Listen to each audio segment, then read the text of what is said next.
and just levitate.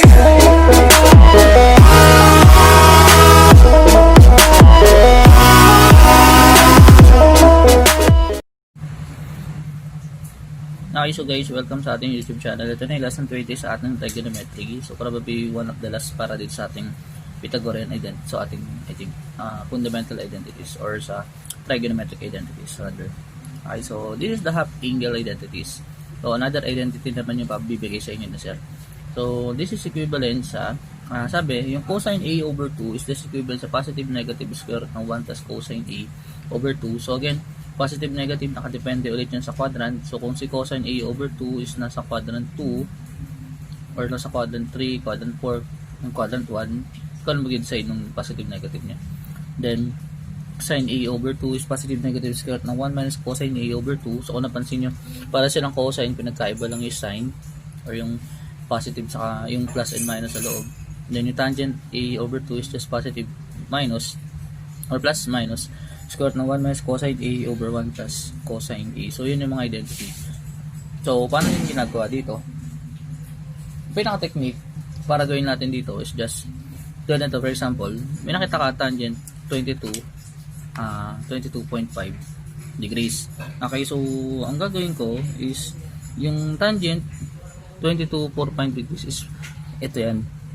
Kung napansin mo, 45 over 2 is 22.5. So meaning half angle identity siya. Okay, so ang gagawin ko dyan, so sa example na to, so this is tangent, this is just equal sa tangent ng 45 degrees over 2. So obviously, alam ko na kung ano yung A ko, kasi A yung kailangan ko eh. A ko is 45 degrees. So this is equal sa positive negative square root ng 1 minus cosine 45 degrees over 1 plus cosine 45 degrees. Okay, then this is equal sa positive negative square root ng 1 minus square root of 2 over 2 all over 1 plus square root of 2 over 2. So square root siya na ganyan. Okay, the next is simplify natin further. This is just equal sa positive negative square root ng 2 minus square root of 2 over 2 over 2 plus 2 square root of 2 over 2. Okay, so obviously cancel yung 2. So this is basically equal sa positive negative square root ng 2 minus square root of 2 over 2 plus square root of 2. Okay, so no need to rationalize na yung ilalim kasi nga exact values lang naman hinahanap, exact value lang naman hinahanap natin. So basically ito yung kanyang magiging sagot. Okay, so check ko lang din. So kung isa-simplify ko further, ano ba magiging sagot?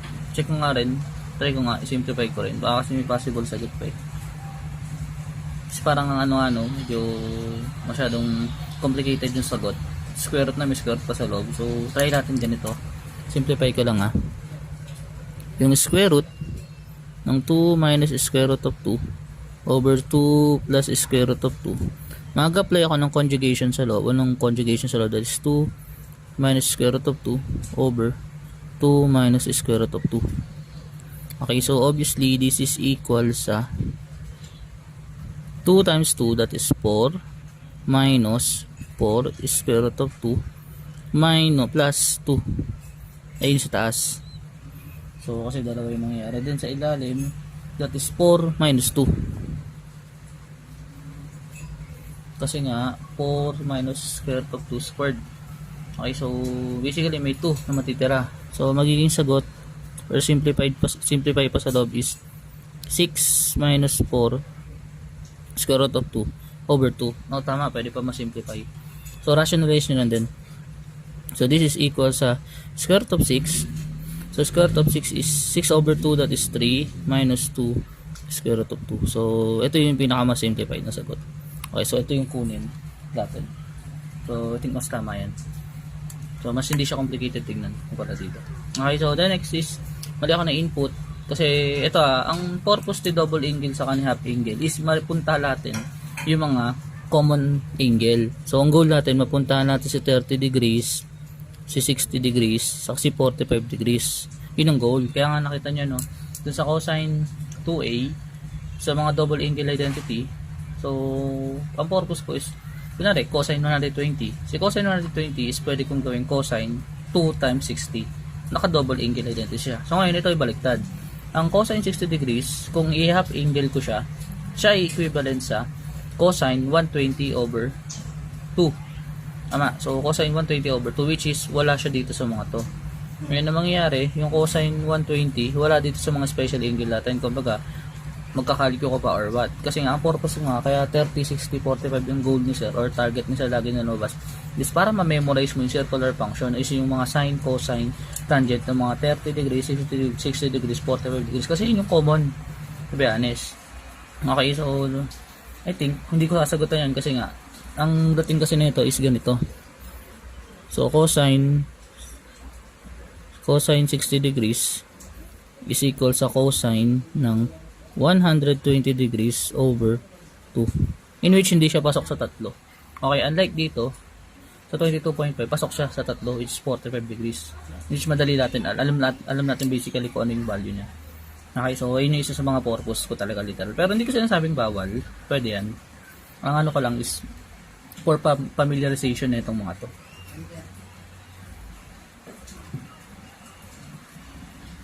Okay, so gulo na ako na yun. Let's have another example. Application nito. So, ito yung sabi. If cosine S is 2 over 3 with S terminating in quadrant 4, find cosine S over 2 and sine S over 2.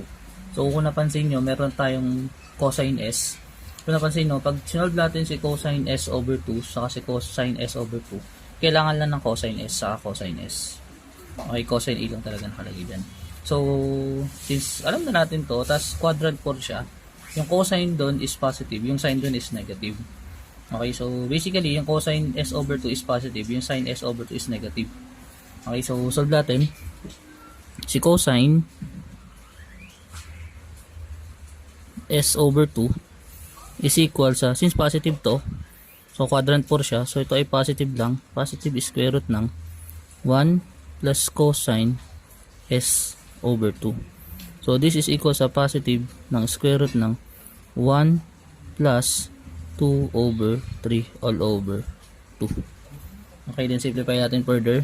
This is equivalent sa positive ng square root ng 5 over 3 all over 2.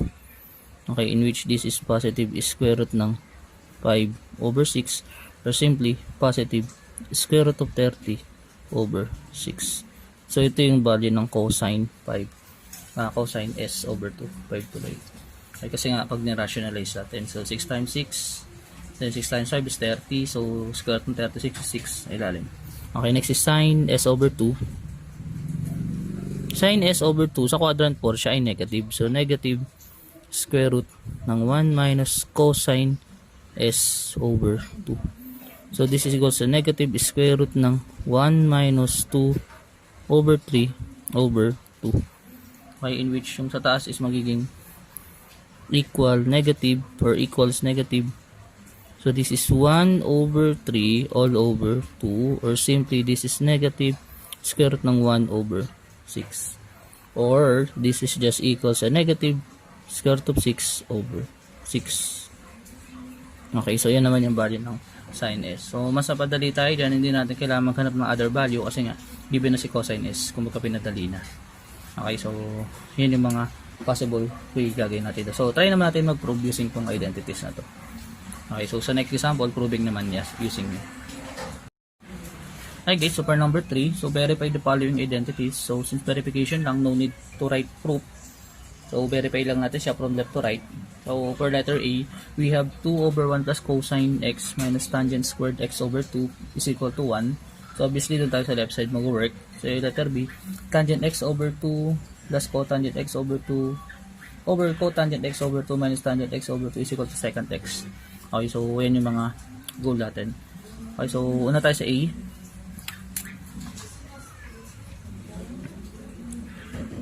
So, for letter A, we have 2 over 1 plus cosine x minus yung tangent squared iibahin ko. Gawin ko ganito. Magiging kong tangent ng x over 2 square is equal to 1. So, para mas maintindihan nyo, ibig sabihin ng tangent squared x over 2. So, since ito yung may half angle identity, ito yung i-workout natin using this. So, regardless of this sign, since naka-square siya, matatanggal lang yung square root. Okay, so kasi naka-square. So, mag-work tayo sa left side. So, this is 2 over 1 plus cosine x minus, lagay ko na lang din. So, this is positive, negative square root ng 1 minus cosine x over 1 plus cosine x. Tapos naka-square. Okay, so matatanggal yung square root yan. So, this is just 2 over 1 plus cosine x minus, this is 1 minus cosine x over 1 plus cosine x. Okay, then distribute natin negative. Then similar denominator naman. So, this is 2 minus 1. Negative times negative is positive.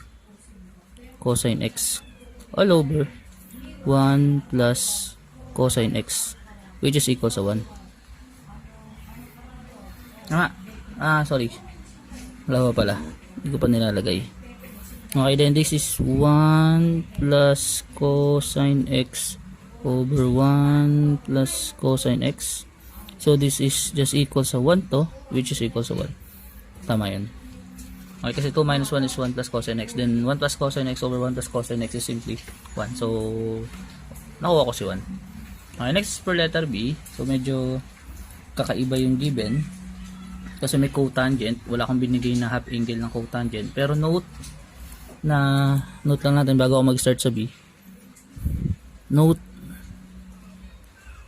na pag kinuha ko yung cotangent x over 2 is just equal sa 1 over tangent x over 2. Okay, into which ito ay just magbabaliktad. Magre-reciprocate, magiging 1 plus cosine sa taas. So, ibig sabihin, this is positive, negative, square root ng 1 plus cosine x na lang over 1 minus cosine x. Ayun yung cotangent x over 2. So, may value tayo. So, pwede ko nang i-go sa letter B. So, for letter B, try natin i-solve. So, right lang ni sir. So, that is tangent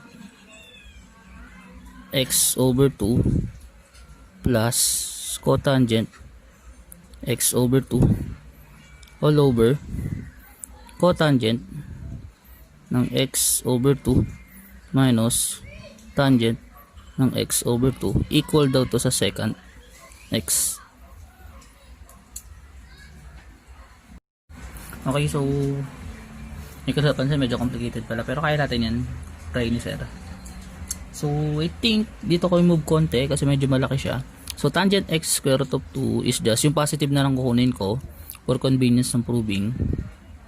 So this is 1 minus cosine x over 1 plus cosine x. Okay, yan yung una. Then plus yung baliktad niya, yung reverse side, this is 1 plus cosine x kasi cotangent to, then 1 minus cosine x, then all over. So baliktad naman, this is square root ng 1 plus cosine x over 1 minus cosine x minus ito naman yung 1 minus cosine x over 1 plus cosine x. Okay, so ito literal, pwede kasi mahati yung square root, no? Square root of 1 minus cosine x over square root ng 1 plus cosine x. Tapos square root ng 1 plus cosine x over square root ng 1 minus cosine x. So, kung kukunin ko yung LCD na yung square root ng 1 plus cosine x ay square root ng 1 minus cosine x. So, meaning mag-multiply. Kasi ito, cross-multiply doon, then cross-multiply dyan. E, ganun yung mangyayari. Then, ganun din sa baba. So, ang gagawin ni sir, ganito. Si 1 minus cosine x ay mamumultiply kay 1 minus cosine x ulit. Kasi ko cross multiply. Kaya ito ay mag-i-squared. Okay, then plus. Si 1 plus cosine x ay may mamultiply doon. So, may ganito siya. So, this is 1 cosine x squared. Then, all over square root ng 1 plus cosine x times 1 minus cosine x is 1 minus cosine squared x. Okay, then all over. So similar nangyari sa numerator, then dito sa denominator ganun din. So dito naman yung reverse. This is square root ng 1 plus cosine x square minus 1 minus cosine x square. Okay, all over. So this is square root ng 1 minus cosine squared x. Kasi ganoon din sa denominator niya. Okay, ngayon, obviously, pag nag-reciprocal tayo, cancel lang dito. Okay, so pwedeng cancelin ko na to kasi almost the same lang din naman siya. Then mag-simplify tayo dun sa isa. Okay, so square root ng 1 minus cosine x squared, cancel yun. So this is just 1 minus cosine x plus 1 plus cosine x para sa numerator. Okay, then sa ilalim, this is 1 plus cosine x minus 1 minus cosine x. Okay, so check natin. This is cancel ng cosine, so this is just 2. Tama, so this is just 2.